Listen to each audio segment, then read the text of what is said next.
The Herd Lie News. So I got to talk about the Cowboys. When you have one of these big brands, Ohio State football, Cowboys, Lakers, Yankees, people often say, you guys talk about them even when they're not good. You're right. There's a reason. The Cowboys are usually the highest rated telecast on every single network. NFL Network, Fox, they're on Monday Night Football. You're right, we do.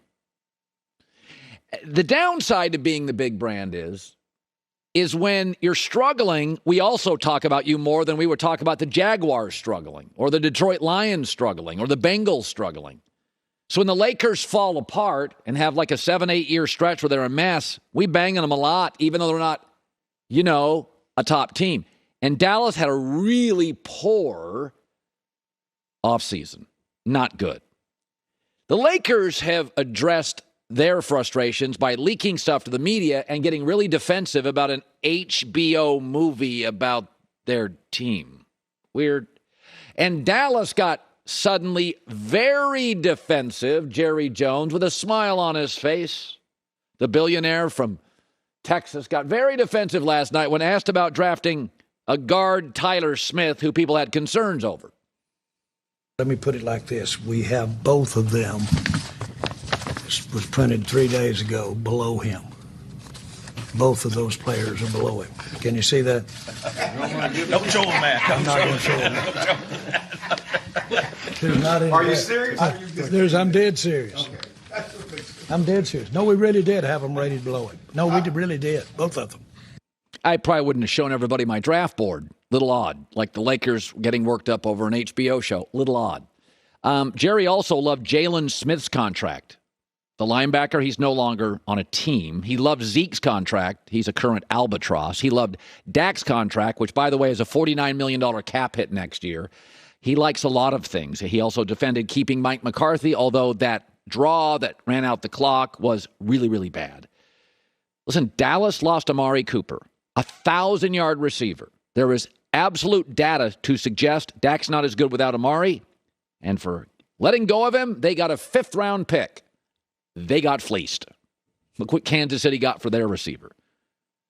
So the Lakers and the Cowboys, they got too many friends and family. It's like high school wrestling matches. The only people that go are girlfriends and family. You ever seen that? That's what the Cowboys and the Lakers have. Too much friends and family. Running, not enough outside perspective.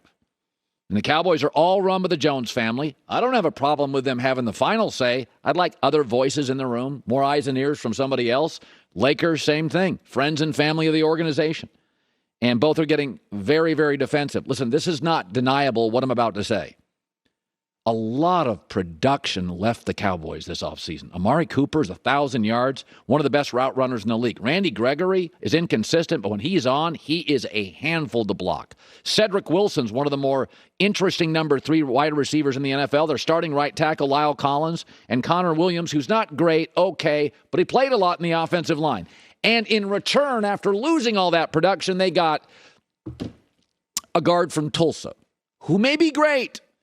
But I watched all the draft stuff last night, and he is considered to be a little bit of a project. They always say if you want to lose weight, you got more calories. The calories have to come down, and then the exercise has to go up, right? It's same with saving money. You spend less and you make more, right? Same in the NFL. You lose a ton of production, and you don't bring any in. It's a problem. It's not terribly complicated. Is that Randy Gregory, Amari Cooper, Cedric Wilson, Lyle Collins, and this is an organization where you fans don't love the coach. You don't. We know close games, Mike McCarthy, it is nail-biting time. We don't feel that way in the NFC with Matt LaFleur or Sean McVay or Kyle Shanahan. We feel that way with Mike McCarthy. So these big brands, they do get talked about a lot when they're not relevant. I get it. Your complaints are heard and understood, but this is who they are. But they also get these big franchises when they're struggling. They get whacked a little bit more and talked about. Lakers, Cowboys, both feel to me like deep down they know. Hadn't been a good last 12 months. They both know it. Just getting a little odd in defending it. New York teams had a good night, or did they? Chris Paul was amazing. I love Chris Paul. I really do.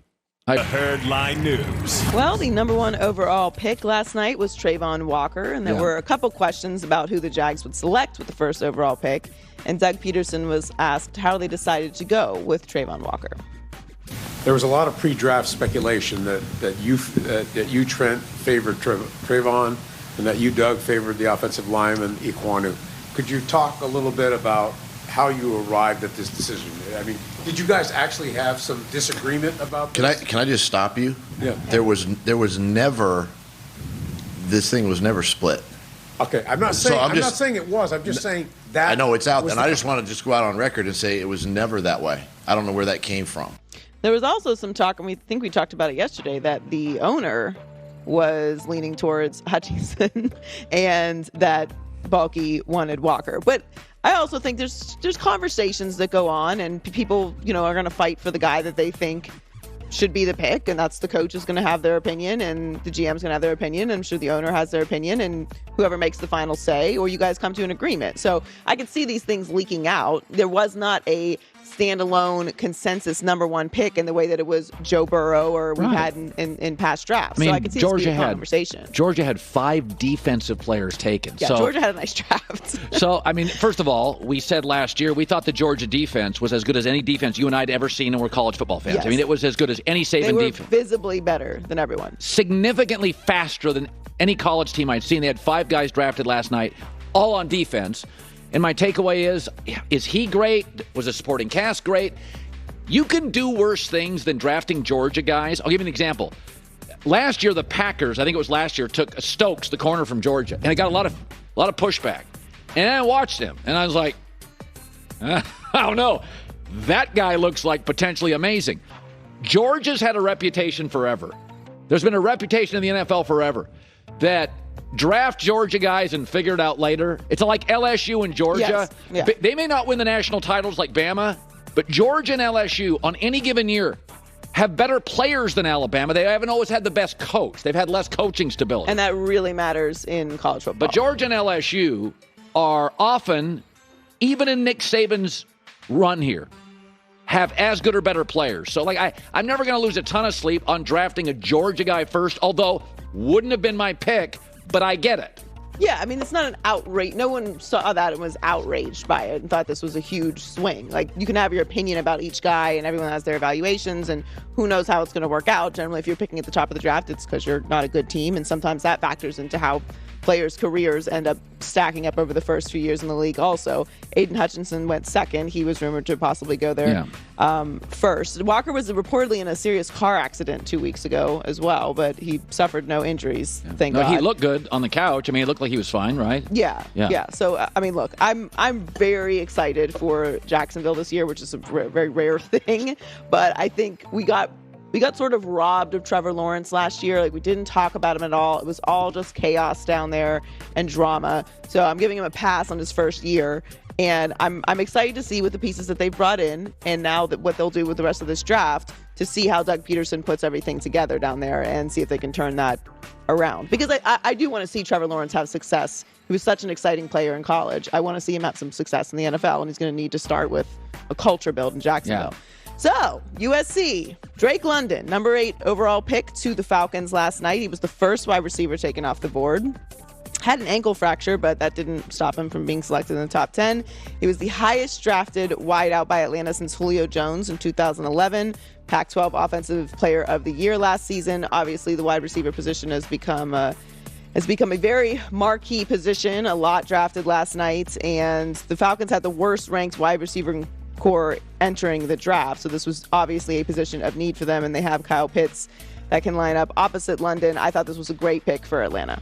The right choice. Yeah, and we talked about this yesterday. I thought Seattle, Carolina, and Atlanta could have all drafted a quarterback. And instead with their first picks, they said, listen, we're going to set it up for next. Now, they may all go get a quarterback in the second round. But what they said is, we're not going to reach. Right. When we go draft a quarterback next year, we want to get a little more solid. So Carolina's like, we're going to go get this. And Atlanta's like, we're going to get a star receiver. And Carolina's like, we're going to get an offensive lineman. And I think that was the right call. It looks like NFL GMs didn't love either quarterback. Right. I mean, it's pretty clear. And by the way, I saw the mock draft for today, and the rest of the quarterbacks all go today, and all go, Joy, in the top 15, 20 picks. So they don't exactly go to the better teams. Which is scary. Yeah, that's right. So less talented quarterbacks to more chaotic teams. So I think Kenny Pickett got really lucky. I think, yes, absolutely. And look, for all the critics of like Kenny Pickett's hands and all that, he played at Pitt. University of Pittsburgh is located in Pittsburgh, Pennsylvania. It's cold there. You know where they play their home games? Heinz Field, where the Steelers play. Yeah. There's not a huge adjustment there. He's going to move apartments to a nicer one. Yeah. That's the move. It's so, what are you guys talking about? Like a cold weather team. He played in Pittsburgh. By the way, it was a 4-year. I think he was a 4-year starter. He put up numbers for 3 years, but I think he's old. He's a 24-year-old kid. Yeah, he went where he went in the draft for a reason. Like he's flawed as all of these quarterbacks are. That's why the draft went the way it did. Yeah. But that is